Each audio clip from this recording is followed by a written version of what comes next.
একটা গোবিন্দপুর নামের গ্রাম ছিল। সেই গ্রামে একটা অলস ছিল, তার নাম হচ্ছে সাজাদ। আর তারপরে আপনারা দেখুন কার্টুনটা।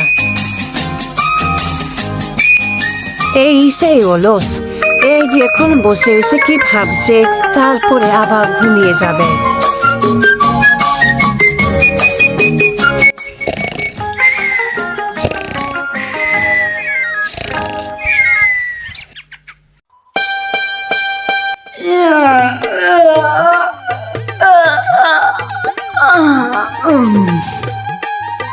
এই সাজাদ, চ আমার ভুঁয়ে কাম করবি।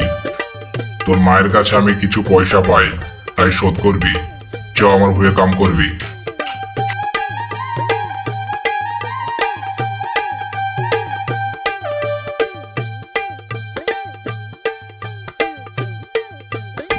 সাজাদ, এইটা আমার বই।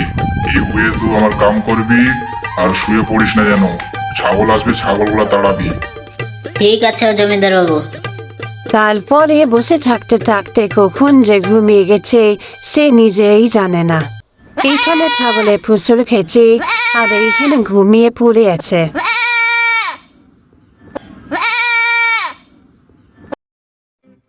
লেই লেই, এই সাজাদ, কই রে? ফসল খেয়ে যাচ্ছে ছাগলে। লেই এই সাজাদ, উঠ রে। এই উঠ সাজাদ, তোর জন্য আমার সারা ফসল খেয়ে এলো। তোকে যেন চোখের সামনে না দেখতে পাই, সালা ওয়ালেউস।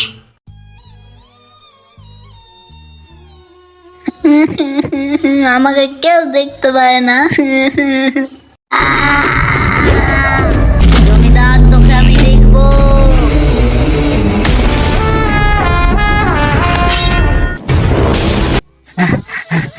জমিদার বাবু,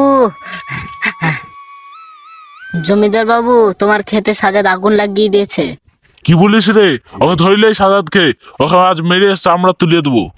সাজাদ, এই সাজাদ, সাজাদ রে, কই রে? বাস থেকে বেরা। কে রে? যাই দেখে আসি কে। কি হলো আমার বাড়িতে এত ভিড়?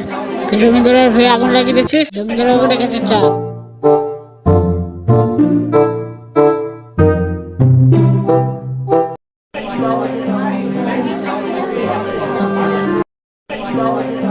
এই তো আমার খেতে আগুন লাগাইস কেন তাই বল, তোকে আজ মেরেই ফেলবো।